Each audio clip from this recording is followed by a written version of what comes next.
नमस्कार दोस्तों, करीब 1.5-2 महीने पहले आपने एक न्यूज़ सुनी होगी कि इंडियन गवर्नमेंट ने 1 जुलाई 2022 से सिंगल यूज़ प्लास्टिक पर पूरी तरह बैन लगा दिया है। मतलब कि ये अब ना तो कोई कंपनी इसका इंपोर्ट, मैन्युफैक्चरिंग, डिस्ट्रीब्यूशन या सेल कर पाएगी, ना ही कोई दुकानदार, सब्जी वाला, छोटे बड़े व्यापारी इसको पैकिंग या डिलीवरी के लिए यूज़ कर पाएंगे। भारत सरकार के इस फैसले को लेकर लोगों में काफ़ी निराशा है। खासकर ये निराशा व्यापारियों में देखी जा रही है। वो सवाल उठा रहे हैं कि पिछले 50-60 सालों से जिस चीज पर इतना निर्भर हो गए हैं, अचानक से उसको कैसे बंद कर दें। इनफैक्ट अगर आप अपने घर में ही 4 लोगों से पूछोगे तो सबके रिएक्शन अलग अलग आएंगे। क्लियरली यहाँ पे दोस्तों एक बहुत बड़ा नॉलेज गैप है। लोगों को एक्चुअली इन्फॉर्मेशन ही नहीं है कि सिंगल यूज प्लास्टिक क्या होता है, इसके क्या इफेक्ट्स होते हैं, इसमें कौन कौन से आइटम्स आते हैं, क्या मकसद है इसको बैन करने का और इससे एक्चुअली आपकी लाइफ में क्या फर्क पड़ने वाला है। आइए जानते हैं इन्हीं कुछ सवालों के जवाब आज के इस वीडियो में। Government has banned 19 single-use plastic products starting the 1st of July. ये कहने की जरूरत नहीं रह गई है कि प्लास्टिक भारत की मिट्टी के लिए सबसे बड़ा खतरा है। But there are multiple questions. Is India ready for this ban? And will the extra expense be passed on to consumers, adding to inflation? हम भारत को सिंगल यूज प्लास्टिक, क्या इससे देश को मुक्ति दिला सकते हैं? घर में प्लास्टिक हो, सिंगल यूज प्लास्टिक, या बाहर चौराहे पर पड़ा हो, गंदी ना, सब इकट्ठा करें। नगर पालिकाएं, महानगर पालिकाएं, ग्राम पंचायत सब इसको जमा करने की व्यवस्था करें। चलिए सबसे पहले शुरुआत करते हैं ये जानकर कि सिंगल यूज प्लास्टिक आखिर होता क्या है। जैसा कि आपको नाम से लग ही रहा होगा दोस्तों, सिंगल यूज प्लास्टिक यानी वो प्लास्टिक जिसे एक ही बार यूज किया जाता है, उसके बाद उसे फेंक देते हैं। जैसे प्लास्टिक की थैली, नमकीन बिस्किट वगैरह के पैकेट्स, पानी और कोल्ड ड्रिंक की बॉटल्स, शैम्पू और डिटर्जेंट की बॉटल्स, फेस मास्क, चाय और कॉफी पीने वाले थर्मोकोल के कप्स वगैरह।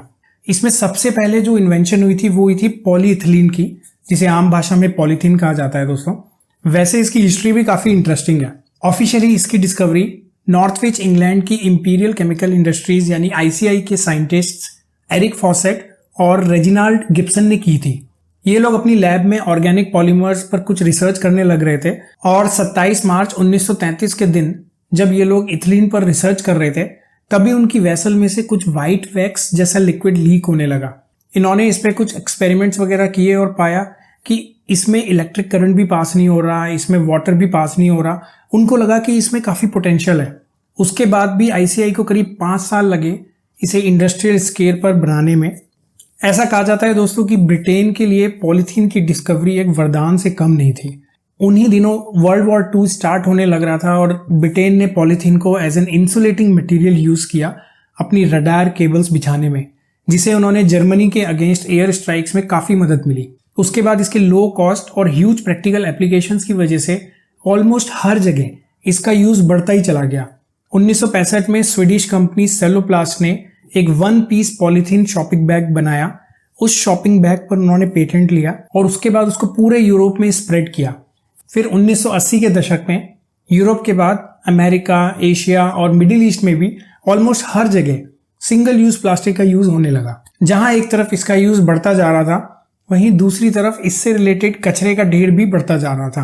पर किसी ने इस प्रॉब्लम की तरफ कोई ठोस कदम नहीं उठाया। बट प्रॉब्लम कितनी बड़ी हो चुकी है दोस्तों, इसका अंदाजा तब लगा जब एक रेसिंग बोट कैप्टन चार्ल्स जे मूरे, जो कि हवाई से कैलिफोर्निया जा रहे थे अपनी टीम के साथ, उन्होंने कई किलोमीटर लंबा प्लास्टिक वेस्ट नोटिस किया जो कि नॉर्थ पैसिफिक ओशियन में तैर रहा था। इसी कचरे की ढेर को ग्रेट पैसिफिक गार्बेज पैच कहा जाता है। ऐसे ही कचरे का ढेर साउथ पैसिफिक ओशियन में और नॉर्थ अटलांटिक ओशियन में भी है दोस्तों।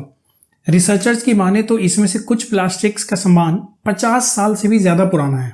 ये तो हुई बात इसकी हिस्ट्री की। आइए अब इस प्रॉब्लम को थोड़ा गहराई से समझते हैं। वैसे तो पृथ्वी पर हर रोज इतना कचरा जनरेट हो रहा है, तो प्लास्टिक के ही वेस्ट में इतनी प्रॉब्लम्स क्यों हैं? दरअसल सिंगल यूज प्लास्टिक प्रोडक्ट्स अधिकतर नॉन बायोडिग्रेडेबल होते हैं।